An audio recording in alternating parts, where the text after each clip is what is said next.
Welcome to K-Drama School, everybody. Welcome to K-Drama School. Lovely to be here. Happy to be here. Happy to have you all listening. Folks, did you buy my book? Sorry, is that too crude of me? Is that too, how do I say, self-serving, egocentric? Well, I mean, come on. This is my podcast. I can be a little egocentric, a little self-serving. That's okay, right? I was thinking the other day, actually I was thinking this aloud in a therapist's office while getting EMDR done. And I was just like, why do I feel ashamed of the fact that I want attention?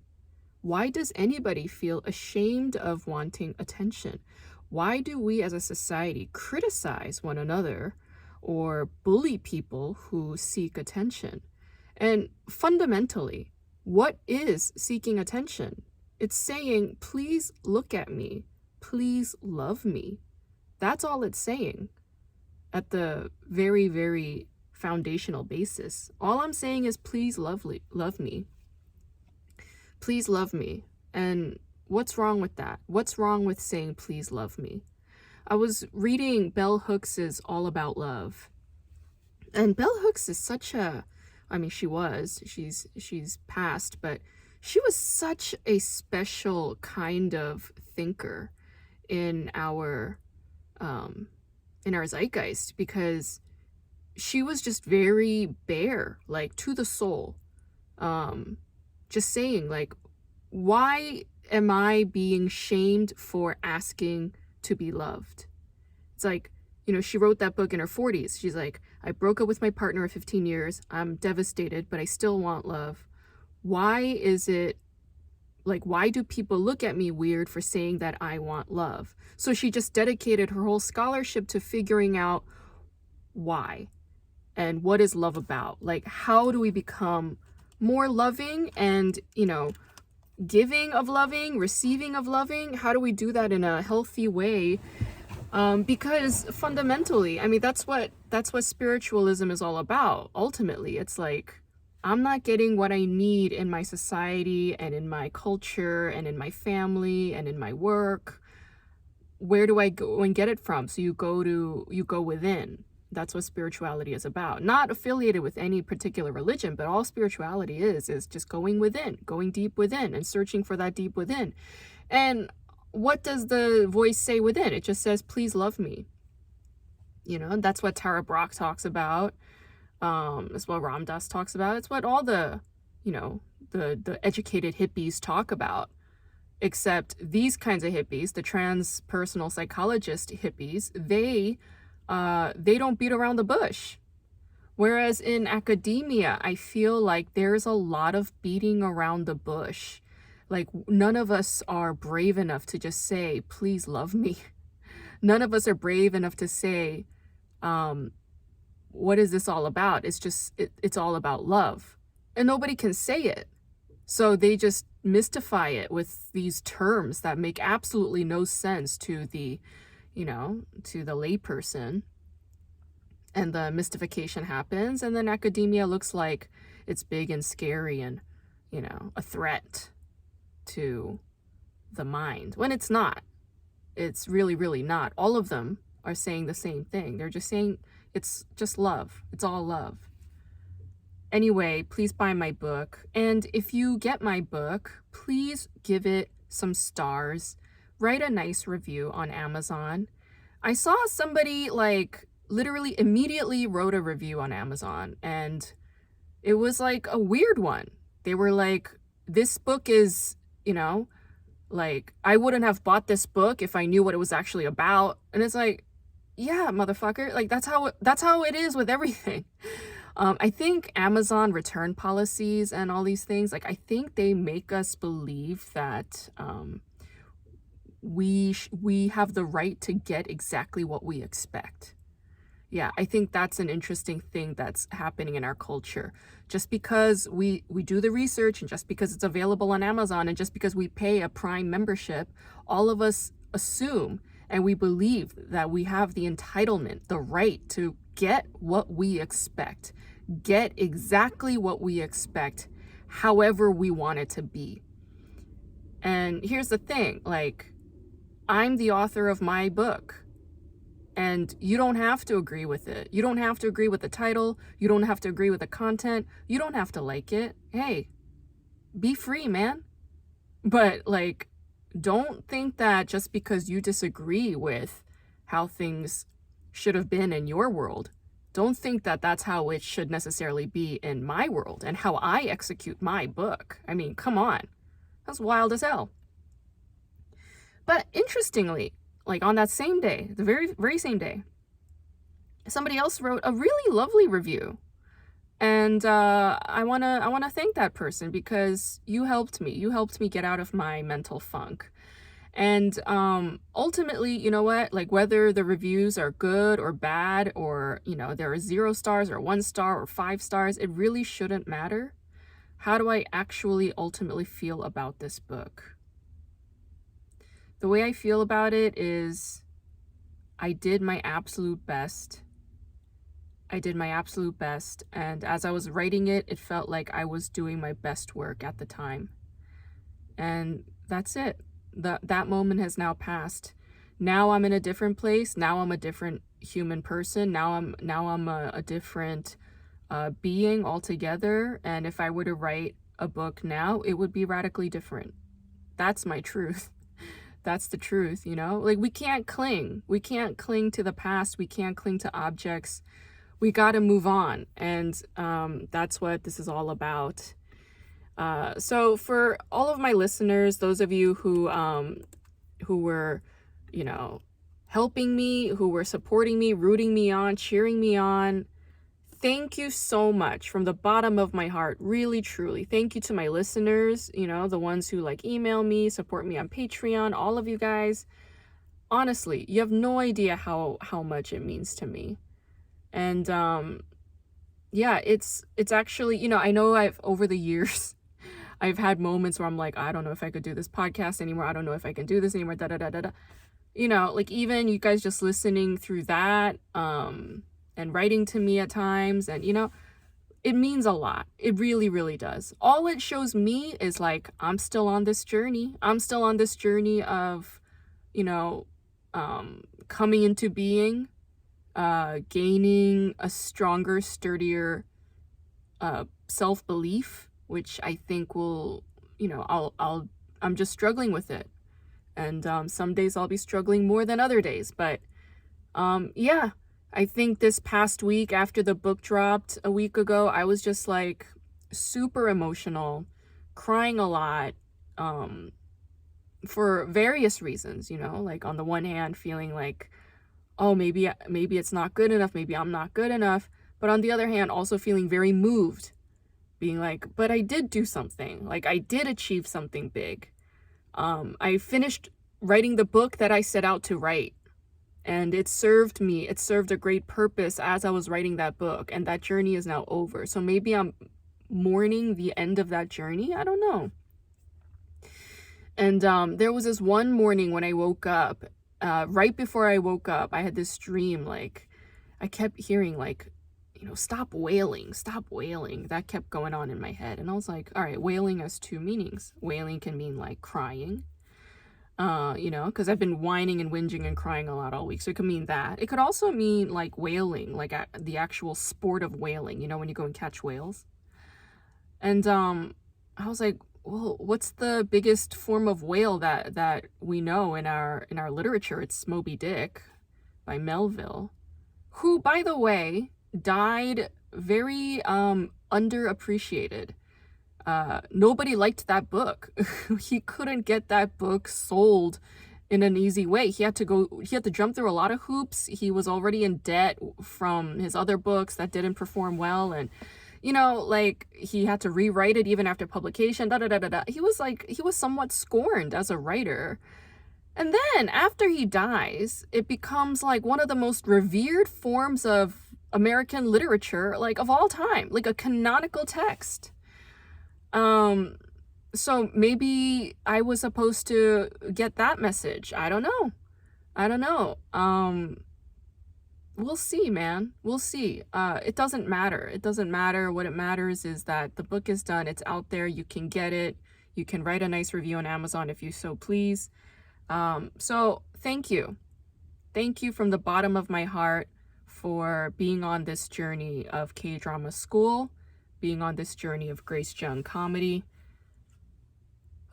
It's a lot. Okay, so you guys, as you all know, I've been watching, and I know you've been watching the show Queen of Tears, written by Park Ji-eun, who has written multiple hits. She wrote My Love from Another Star, which also stars Kim Soo-hyun, and also the beautiful Chun Ji-yeon.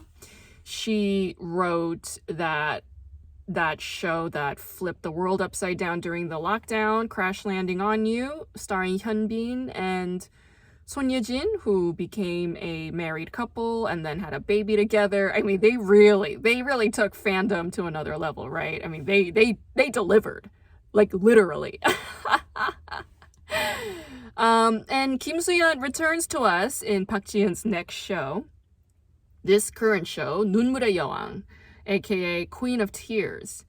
And I appreciate Park Ji-eun's shows because they are all romantic comedies. They're fun. They're a good bag of chips. And like, it's easy. It's not that intense, you know?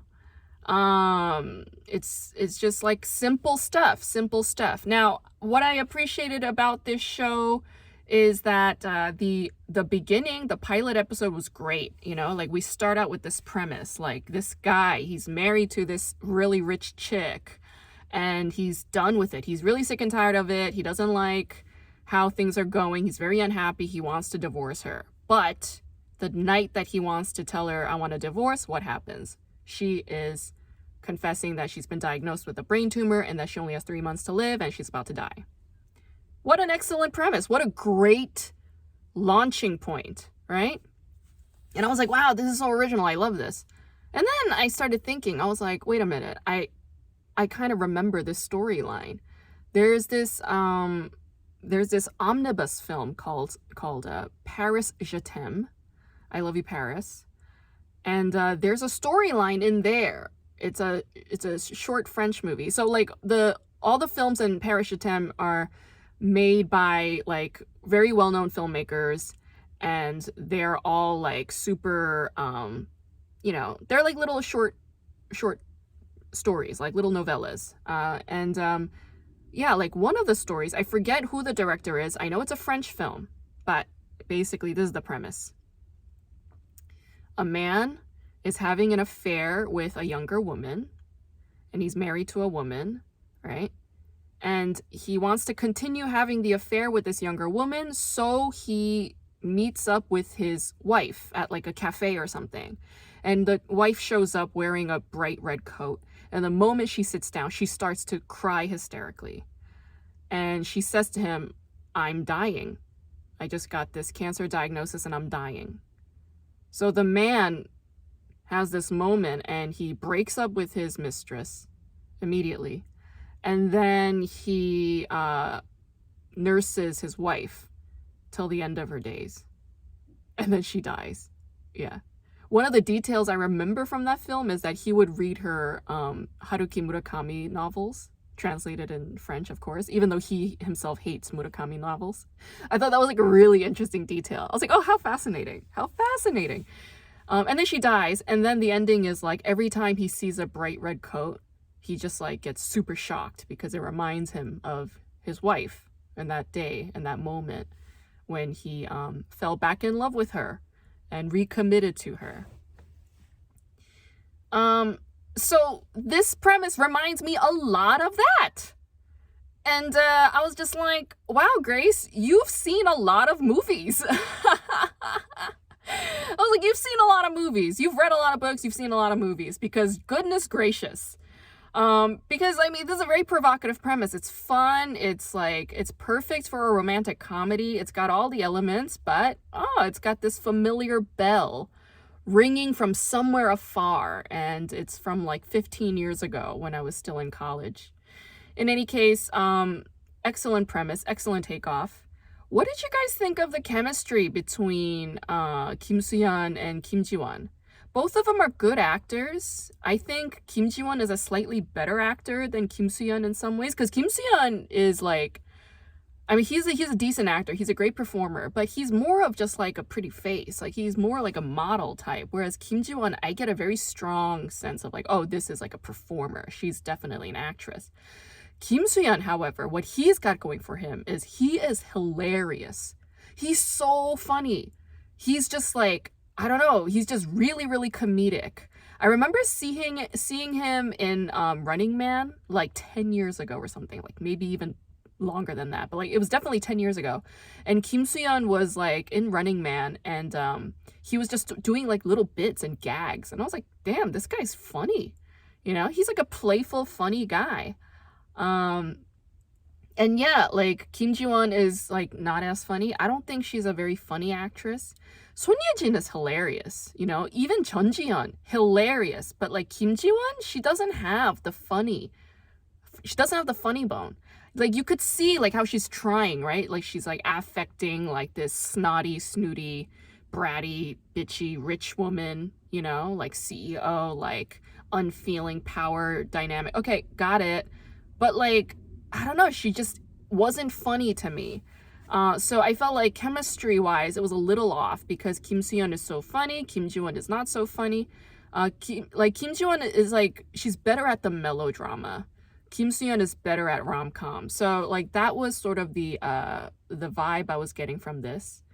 I really loved watching Kim Soo-yeon's family. I really loved the writing of Kim Soo-yeon's character too. Like when he first encounters, well, let's call him Baek Hyun-woo because that's his name, the character's name. Baek Hyun-woo, when he first meets Hong Hae-in, right? He thinks that she's broke because she has holes in her vintage outfits. He assumes that she's like, you know, she's never gonna make it in society because she doesn't know how to navigate an office and da-da-da-da-da. I thought like, oh my God, so naive and so sweet, right? Because like, oh, like she's actually this bomb-ass conglomerate heiress and daughter. How? Okay, but this is like, I saw some article, I think it was like an Atlantic article, I don't know, but it was like one of these cultural criticism articles, and it was critiquing the movie Parasite and its production culture. By that, what I mean is, who is paying for the production of Parasite, the movie, yeah, and with CJ Entertainment. Now, in this case, it's also CJ Entertainment. CJ Entertainment is developing a lot of the content that you see on television, mainstream Korean television these days, all right? They're like behind a lot of it. So if you see like even Studio Dragon is affiliated with CJ Entertainment. CJ Entertainment is affiliated with the CJ food conglomerate. That is why when you watch shows like Our Blues or a show like this, you see like the bibigo, like mandu, the dumplings, like the frozen dumplings and shit. You see all of those product placements embedded in there because CJ Entertainment is behind it, right? So these shows are another way to sell Korean products. And I talk about all of that in my book, K-Drama School of Pop Culture in Korean to Why We Love Korean Television. This is also embedded marketing. Now, the critique of Parasite was this. They were like, okay, you have this movie that won a bunch of Oscars, and it is critical of capitalism and its failures and its plights and the class differences and how like certain classes that are marginalized in society, they can never rise above a certain level. They can never rise above their poverty, yada, yada, yada. And this article was acknowledging how the film was, you know, successful at doing that particular kind of work. However, the article was also very mindful of the fact that, well, it's developed and produced and paid for by CJ Entertainment. And CJ Entertainment is linked to the Lee family, Chaebol, who are linked to Samsung, and that whole entire matrix of money. And they're like, you know, they're affiliated with a lot of corruption, a lot of scandal, all right? Like tax evasion, like lobbying, like influencing politics into the right wing. They got a lot of political and capital power that are subject to critique. But in a lot of these shows written by Park Ji-eun, and a lot of K-dramas in general, there is a fetishization of the wealthy. All right. There is this kind of like empathetic and compassionate view of the wealthy, humanizing the wealthy. That's what's going on. So this show, to me, Queen of Tears, was basically humanizing like this chaebol family and all of their dramas and traumas. That's what it was about. Meanwhile, it was very critical of the poor, like these orphaned children who are abandoned by their parents. Like, oh, if you're an orphan and you've been abandoned by your parents, then you must be really out of whack, and you're going to grow up and you're going to try and come after the rich people. How dare you? And then they all get locked up. They do time, like, right? And then there's just no kind of space or understanding of just being like, well, why do they get punished? You know, whereas like the rich with their tax evasions, with their flaws, with their problems, they never go to prison. They never go to jail. They never do time, ever. You know, they always get off. But the poor, they always serve time, you know, and we see that with all three characters in the end, right? Including the evil one and the two ambiguous ones, the ones that were like morally, you know, a little ambiguous, but they went back and forth and eventually they were like on the good side, right? Quote unquote good side, meaning they were on the chaebol side, or the chaebol like accepted them or whatever. So when it comes to a show like this, I do feel this discomfort looking at it just from like purely like, oh, this is like really entertaining, blah, blah, blah. It's like, no, where is the critique of chaebol families and their corruption and their scandal and their actual problems? Like, where is that? And I feel like Park Ji-yoon's shows don't really do that. Like, they don't want to get all that serious into the nitty gritty.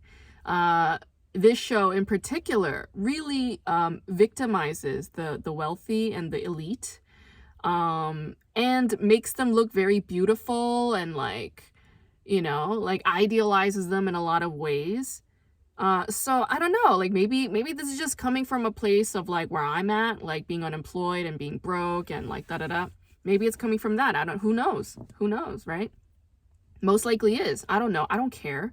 But I did sense like a small jab of discomfort looking at the hyper fetishization of the rich and the elite, and putting so much effort into humanizing the rich and their pains while dehumanizing or vilifying the poor whose like family associations are like broken. Like, for instance, you know, David Yoon, right? Like Yoon Eun-sung, his mom, right? The evil one, the quote unquote evil one, the evil mistress. Like, okay, she's a single mother, right? Like, we don't know who the father is. Like, they were a separated and broken family. And it's like, oh, if you don't know where your family roots come from, then everything about you is questionable. Like, you're just automatically a villain, right? Like, I mean, is this sending this kind of message?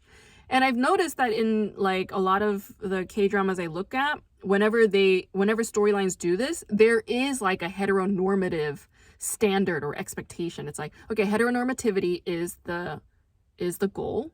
And if you are anywhere below that, like a single mom, broken family, orphan, then your roots are questionable. Then we don't know where you come from, and you are immediately a threat or somebody to be suspected of. And this is something I talk about in my book a lot. So check out my book if you want to know more about this. In any case, yeah, that's my take on Queen of Tears. And I guess that's it, you guys. I hope you have a wonderful rest of your week. I hope you enjoyed the show. I hope you love my book. So please read it and please review it on Amazon. And thank you for your kind and loving support.